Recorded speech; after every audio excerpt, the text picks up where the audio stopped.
ನಮಸ್ಕಾರ. ಇವತ್ತಿನ ದಿವಸ ತುಂಬಾ ವಿಶೇಷವಾದ ದಿನ ಅಂತ ಹೇಳ್ಬೋದು.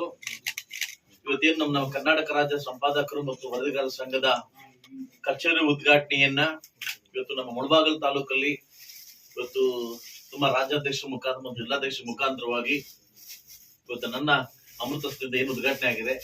ಎಲ್ಲ ನನ್ನ ವರದಿಗಾರರಿಗೂ ಸಂಪಾದಕರಿಗೂ ಶಾಸಕರ ಕಡೆಯಿಂದ ಶುಭಾಶಯಗಳನ್ನು ತಿಳಿಸ್ತೀನಿ. ಕಾರ್ಯಾಂಗ, ನ್ಯಾಯಾಂಗ, ರಾಜ್ಯಾಂಗ ಇದು ಮತ್ತೊಂದು ಅಂಗ, ಮಾಧ್ಯಮದ ಅಂಗ. ಇವತ್ತು ಎಲ್ಲೋ ನಡೀತಕ್ಕಂಥ ಸುದ್ದಿಗಳನ್ನ ಮನೆ ಮನೆಗೂ ತಲುಪತಕ್ಕಂಥ ಕೆಲಸವನ್ನ ತಾವೇನ್ ಮಾಡ್ತಕ್ಕಂಥ ಒಂದು ಬ್ರಿಡ್ಜ್ ಇದ್ದೀರಿ. ಜನಕ್ಕೂ ಮತ್ತು ಸರ್ಕಾರಕ್ಕೆ ನೀವಂತರ ಅಂತರಂಗದ ಬ್ರಿಡ್ಜ್ ಅಂತ ಹೇಳ್ತೀರಿ. ಸೊ ಖಂಡಿತವಾಗ್ಲೂ ಎಲ್ಲ ನನ್ನ ವರದಿಗಾರರಿಗೂ ಸಂಪಾದಕರಿಗೂ ನನ್ನ ಕಡೆಯಿಂದ ಶುಭಾಶಯಗಳನ್ನು ತಿಳಿಸ್ತಾ, ನೀವು ಇನ್ನೂ ಮುಂದಿನ ದಿವಸ ದೊಡ್ಡ ಮಟ್ಟಕ್ಕೆ ಬೆಳಿಬೇಕು, ನಿಮ್ದು ಇನ್ನೂ ರಂಗ ದೊಡ್ಡ ಮಟ್ಟಕ್ಕೆ ಅಭಿವೃದ್ಧಿ ಆಗ್ಬೇಕಂತ ಕೇಳ್ಕೊಂತ ನನ್ನ ಬರಮಾಡಿ ನನ್ನ ಇದನ್ನ ಇನಾಗ್ರೇಷನ್ ಮಾಡ್ಲಿಕ್ಕೆ ಅವಕಾಶ ಮಾಡಿಕೊಟ್ಟಿದ್ದಕ್ಕೆ ಎಲ್ರಿಗೂ ಒಂದಷ್ಟು ನಾನು ಮಾತನ್ನ ಮುಗಿಸ್ತಾ ಇದ್ದೀನಿ. ಎಲ್ರಿಗೂ ಶುಭವಾಗ್ಲಿ.